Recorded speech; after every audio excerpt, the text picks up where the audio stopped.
Good day to everyone. A new entry law has been put in place if you want to travel anywhere in Europe and in UK. And each and everyone that want to travel, if you want to travel, you need to check this thing out, because even if you have your visa, if you don't have this very thing, it is called ETA. It's not a visa, but it is an electronic device used to check. It's for security purpose, to check if somebody has, applied before, like the immigration. They say they want to check. It's for immigration, but it's not for them making money. It's for them to check for criminal record and if somebody have applied before. So if you don't have ETA and they call it add up to your visa, you can't be able to enter on the plane. Those of you that want to come to UK, those of you that want to travel from UK here to other countries. If you want to travel from UK to Europe, you need an ETA to travel from here because of the Brexit exit. So you need an ETA. Because there's Brexit exit, we are expected to have ETA to go to France, to go to anywhere. It's an add-up. It's just to check criminal record. So you can't get on the plane. You can't get for security purpose. So if you do not have it, you cannot be able to travel, even if you have your visa. You see, like I said before, there was a time I was saying that every country is tightening up their traveling requirement. They're tightening up their border, tightening up every visa requirement, making it hard just because of security purpose. All these things started because of all these things that have been happening. Terrorism, kidnapping, a lot of things that have been going on, people lying, drugs and so many things. So there's a lot of things. The world now has turned to something else, that people are now building strong security in their continent, in their country. Only Africa and only Nigeria that is not doing that. Nigeria and another African country who has not yet seen into their security. Everything is just widely boom. There's nothing like let's update this, let's update it. That is why I love the way this developed country, they update their system, update their immigration system, update everything. Now they have ETA, but it's very simple. It's not a visa. It is very simple, and it's called System Pan. System Pan. If you want to get it, please go to the immigration side and download it. ETA. It is called ETA, an electronic device. It's an electronic used to check. It can scan your passport. It can scan just to say, and it takes few minutes for the results to say. It doesn't waste time. Few minutes.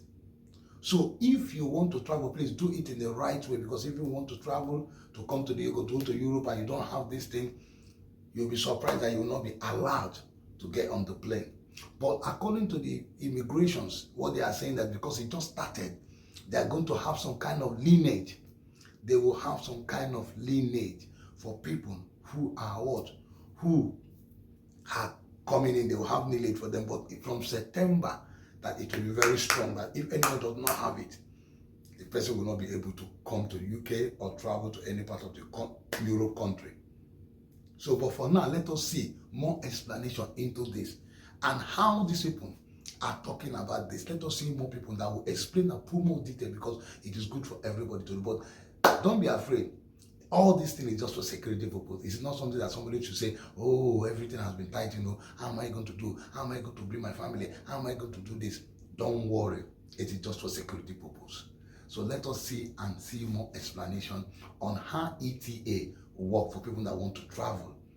European nationals going to the United Kingdom, and electronic travel authorization will now be required. Solange Mujang joins us in the studio for more on what exactly travelers need to know before they go. So what exactly is this document, Solange? Well, it's actually in the same vein as the ESTA requirements to go to the United States, which has been in place since 2009. The United Kingdom's ETA, or Electronic Travel Authorization, is a waiver that travelers must apply for before they go to the United Kingdom. It actually was rolled out last November for a number of Middle East countries, and then in January for the US, Canada, and Australia, and now, as of April 2nd, for some 30 European nations. There are exceptions to this requirement, though, Ireland being one of the major major ones: Irish nationals, and then, of course, as well, British citizens, dual nationals, all those that already have a visa or permission to work, study, or live in the UK do not need it, nor do school class trips, but pretty much everyone else needs this EDA. And what is significant here, in my view at least, is how things have changed so fast in the past 5 years since Brexit. Not only are passports now required, but this electronic waiver is now mandatory as well. It's important to note that the UK is not the only one tightening its travel rules. The European Union is also slated to roll out a similar scheme in 2026. The EU one is called the ETIAS, or the European Travel Information and Authorization System. And I'll get more into the implications of all of this that it could all have. Rolls off your tongue, really, doesn't it? Exactly. And yes, all the implications that this could have on tourism in a minute. But first, some of the things that you need to know about the British authorization. You apply for it online. It is valid for 2 years, for as many trips as needed, as long as you do not exceed the 6-month stay. It is not a visa, so it does not guarantee entry. And if you are from a country that requires a visa, you still need to get it and the EDA. People of all ages need it, including children. You should get an answer on the online app in 3 days, but the Home Office says that it generally takes about 10 minutes to get the okay. So what happens if you arrive at an airport, a train station, a ferry, and you don't have the EDA? Well, the UK Border Control says that they'll be a bit lenient, at least in the beginning. There is a buffer period, if you want to call it that, a period where we won't necessarily be enforcing the ETA, so people will still be able to get on planes and trains while this introductory period takes place.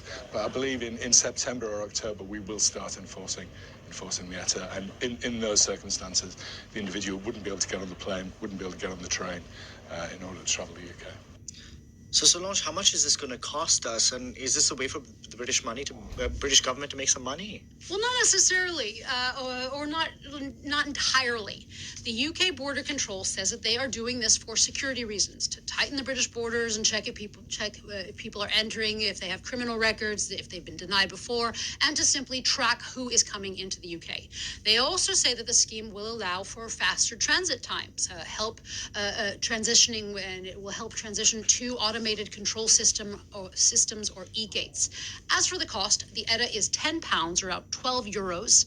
But as of April 9th, so quite soon, it's going to be up to £16 or 19 euros. It is also attached to one's passport. So if you get a new passport, you have to reapply and pay the fee again, even if the 2-year period is not up. Now, millions of these EDAs will be issued every year, but the Border Control insists that it isn't for money-making purposes. Rather, they say it's to lighten the tax burden of border checks and digital immigration systems.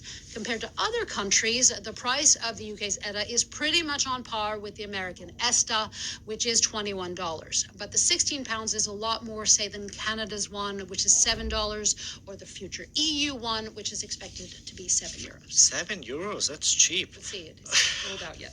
I know, at the end of next year. Now, many airlines have expressed concerns about these new rules going into effect.